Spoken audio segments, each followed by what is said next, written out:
ಮುಲ್ಕಿಯ ಅಂಗಾರಗುಡ್ಡಿಯ ವ್ಯಕ್ತಿ ಮೇಲೆ ಹಣ ಸುಲಿಗೆ ಮಾಡುವ ಸಲುವಾಗಿ ದಾಳಿ ಮಾಡಿದ ಪ್ರಕರಣದ 30 ಆರೋಪಿಗಳ ವಿರುದ್ಧ ಮುಲ್ಕಿ ಪೊಲೀಸರು ಕೋಕಾ ಕಾಯ್ದೆಯಡಿ ಪ್ರಕರಣ ದಾಖಲಿಸಿಕೊಂಡಿದ್ದಾರೆ ಎಂದು ನಗರ ಪೊಲೀಸ್ ಕಮಿಷನರ್ ಸುಧೀರ್ ಕುಮಾರ್ ರೆಡ್ಡಿ ತಿಳಿಸಿದ್ದಾರೆ. ಮುಲ್ಕಿ ಕೆರೆಕಾಡು ನಿವಾಸಿ ಶ್ಯಾಮ್ ಸುಂದರ್ ಶೆಟ್ಟಿ, ಆಕಾಶ್ ಪೂಜಾರಿ ಹಾಗೂ ಸುವೀನ್ ಎಂಬುವರ ಮೇಲೆ ಕೋಕಾ ಕಾಯ್ದೆಯಡಿ ಪ್ರಕರಣ ದಾಖಲಿಸಿಕೊಳ್ಳಲಾಗಿದೆ.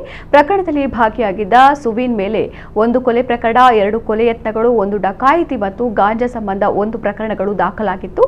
ಮತ್ತೋರ್ವ ಆರೋಪಿ ಆಕಾಶ್ ವಿರುದ್ಧ ಕೊಲೆ ಯತ್ನ, ಜಾತಿ ನಿಂದನೆ, ಸರ್ಕಾರಿ ಅಧಿಕಾರಿಗೆ ಕರ್ತವ್ಯಕ್ಕೆ ಅಡ್ಡಿಪಡಿಸಿದ ಪ್ರಕರಣಗಳು ದಾಖಲಾಗಿದ್ದವು.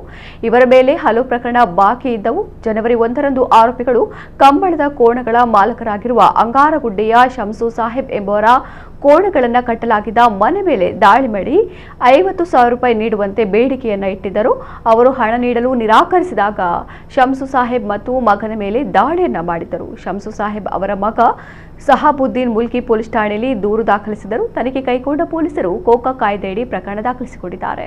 ಜನವರಿ 1ನೇ ತಾರೀಕು ಕಂಬಳಕ್ಕಾಗಿ ಕೋಣಗಳು ಸಾಕ್ತಿದ್ದಂತಹ ಒಬ್ಬ ವ್ಯಕ್ತಿ ಹತ್ರದಿಂದ ಸುಲಿಗೆ ಮಾಡಲು ದಾಳಿ ಮಾಡಿದ್ದಂತಹ 3 ಜನರ ವಿರುದ್ಧ ಮುಲ್ಕಿ ಪೊಲೀಸ್ ಸ್ಟೇಷನ್ನಲ್ಲಿ ಪ್ರಕರಣ ದಾಖಲಿಸಿ ಅವರೆಲ್ಲರನ್ನು ಕೂಡ ಅರೆಸ್ಟ್ ಮಾಡಲಾಗಿತ್ತು.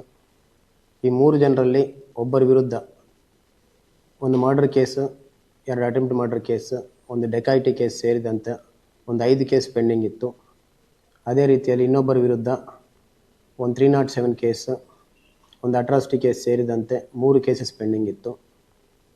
ಈ ಎಲ್ಲರ ವಿರುದ್ಧ ಕೂಡ ಕೋಕಾ ಅಡಿಯಲ್ಲಿ ಪ್ರಕರಣ ದಾಖಲಿಸಿ ತನಿಖೆ ಮುಂದುವರಿಸಲಿಕ್ಕೆ ಆದೇಶ ನೀಡಲಾಗಿದೆ. ತನಿಖಾಧಿಕಾರಿ ಅವರು ಈಗಾಗಲೇ ವರದಿಯನ್ನು ಕೋರ್ಟ್ ಕೂಡ ಸಬ್ಮಿಟ್ ಮಾಡಿದ್ದಾರೆ. ತನಿಖೆ ಮುಂದುವರಿಸಲಾಗಿದೆ.